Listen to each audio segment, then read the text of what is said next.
গাজায় বন্দি বিনিময় চুক্তির প্রথম ধাপের শেষ দফায় 4 ইসরায়েলি জিম্মির মরদেহ হস্তান্তর করেছে হামাস। বিনিময়ে মুক্তি পাচ্ছেন 620 ফিলিস্তিনি। স্থানীয় সময় বুধবার রাত 10টায় 4 ইসরায়েলির মরদেহ হস্তান্তরের মাধ্যমে শুরু হয় বন্দি বিনিময়। এদিকে ঠান্ডা ও বৃষ্টির কারণে গাজায় তীব্র হচ্ছে মানবিক সংকট। এরই মধ্যে হাইপোথার্মিয়া আক্রান্ত হয়ে প্রাণ হারিয়েছে অন্তত 6 শিশু। বন্দি বিনিময় চুক্তির প্রথম ধাপের শেষ দফা অনুযায়ী গেল শনিবার 6 ইসরায়েলি জিম্মিকে মুক্তি দেয় হামাস। বিনিময়ে 620 ফিলিস্তিনিকে মুক্তি দেওয়ার কথা থাকলেও প্রতিশ্রুতি ভঙ্গ করে ইসরায়েল। এক সপ্তাহ পর কারাবন্দীদের মুক্তি দিতে রাজি হয় তেল আবিব, তবে শর্ত জুড়ে দেয় আরও 4 ইসরায়েলি জিম্মির মরদেহ ফেরত দিতে হবে হামাসকে।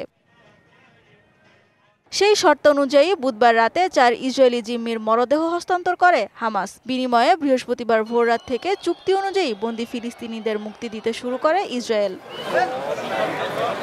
জিম্মি মরদেহ হস্তান্তরের পর সেগুলো ফরেনসিক পরীক্ষার জন্য পাঠিয়েছে তেল আবিব। এরই মধ্যে মুক্তি পাওয়া 620 ফিলিস্তিনির মধ্যে 100 জন ফিলিস্তিনি পৌঁছেছে রাফা সীমান্তে। কয়েক দফায় মুক্তি পাবে বাকি বন্দীরা। মাঠের অলরাউন্ডার আমি, আর ঘরের allrounder Taylox. Taylox toilet cleaner, clean মানেই টাইলক্স।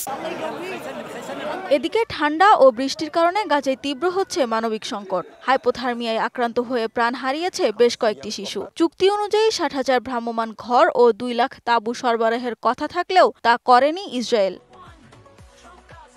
এদিকে যুদ্ধবিধ্বস্ত গাজা ভূখণ্ডকে কিভাবে সৈকত রিসর্টে রূপান্তরিত করতে চান তার একটি ভিডিও প্রকাশ করেছে গাজা দখলে মরিয়া ডোনাল্ড ট্রাম্প। নিজের সামাজিক মাধ্যম ট্রুথে ভিডিওটি পোস্ট করেছেন তিনি।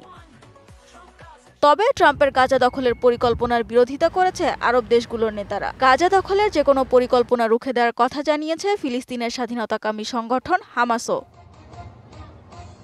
সানজিদা ইসলাম তন্নি, ডিবিসি নিউজ ডেস্ক।